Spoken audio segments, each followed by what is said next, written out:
প্রায় 48 ঘন্টার মতো হয়তো ঘটনাটা পার হয়ে গেছে। তখন গিয়ে আমি কোনো রকমে আর কি আমার মার সাথে কথা বলে জানতে পারলাম যে বাবাকে পাওয়া যাচ্ছে না। কিছু গুম খুনের ঘটনা আমরা আগে শুনে এসেছিলাম, তো ওই হিসাবে আমি প্রথমে দোয়া করছিলাম যে এরকম যাতে কিছু না হয়।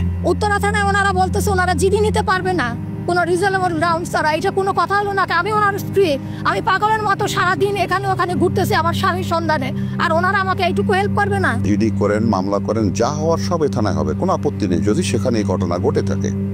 তো আপনি কি এই বাসায় ছিলেন কিনা? উনি উত্তরে বলছেন না, আমি এখানে ছিলাম না। তাহলে আপনি কি করে জানলেন?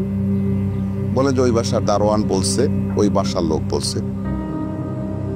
বাধ্য হয়ে হাইকোর্টের শরণাপন্ন হই। খন্দকার মাহবুব হোসেন এবং মওদুদ সাহেব তারা এই রিটের জন্য আমার পক্ষে আদালতে দাঁড়িয়েছেন।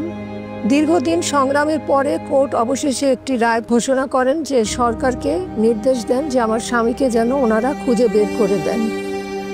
এইটুকুই আমার আদালত থেকে প্রাপ্তি ছিল, কিন্তু আমি সরকারের কোনো মহল থেকে কোনো ধরনের আইনি সহযোগিতা পাইনি।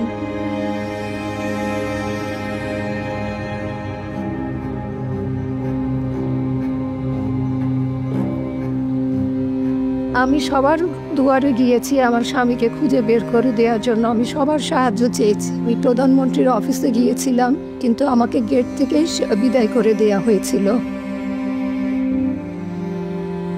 র্যাব 1, র্যাবের হেডকোয়ার্টার যেখানে র্যাবের ডিজি বেনজির আহমেদ বসতেন, সেখানেও গিয়েছিলাম।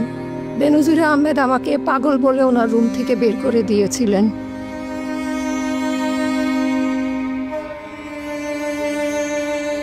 ইন্টারোগেশন তারা রেগুলার করত, কেন আমরা আন্দোলন সংগ্রাম করছি, কেন হাসিনার বিরুদ্ধাচারণ করছি, ইত্যাদি ইত্যাদি, এবং আপোষ করার প্রস্তাব দিত।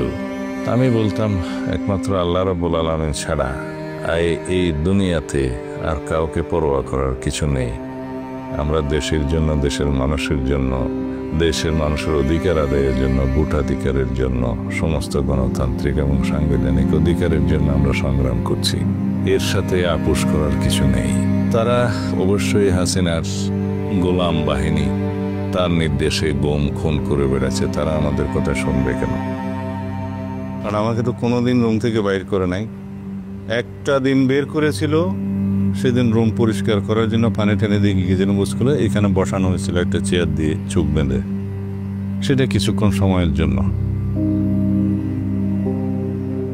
যখন না 2 মাস অতিবাহিত হয়ে গেল, আত্মীয় স্বজন যখন সবাই বলতে শুরু করলো যে ও নিশ্চয়ই আর বেঁচে নাই, তুমি তোমার একটা ছোট বাচ্চা আছে, তুমি বিষয় সম্পত্তির দিকে খেয়াল করো, তোমার বিষয় সম্পত্তি সব বেহাত হয়ে যাবে, তখন আমি সবাইকে শুধু বলতাম যে আমি বিশ্বাস করি আমার স্বামী বেঁচে আছে।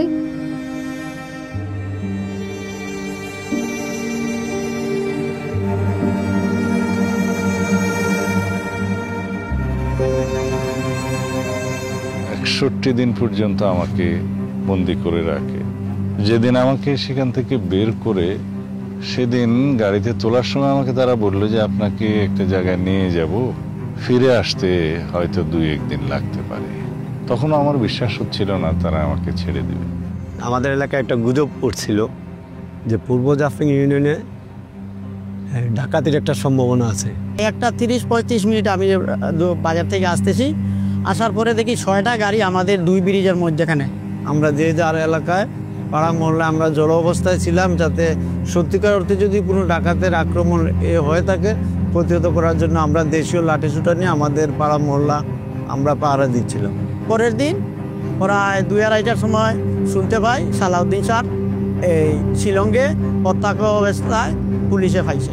তো আমরা সন্দেহ এই গাড়িগুলো উনিরই পাচার করছে। আমার মা যেহেতু আন্তর্জাতিক অনেক সংস্থার সাথে ওই সময় যোগাযোগ করেছিল, বিশেষ করে ধরেন অ্যামনেস্টি, তারা আমাদেরকে সহায়তা করার আশ্বাস দিয়েছিল। যারা এগুলোর সাথে এখানে জড়িত তারা হয়তো জিনিসটাকে খুবই রিস্কি মনে করছিল, সেই হিসাবে হয়তো তারা বর্ডার পার করে তাকে ওখানে ফেলে দিয়ে আসলো।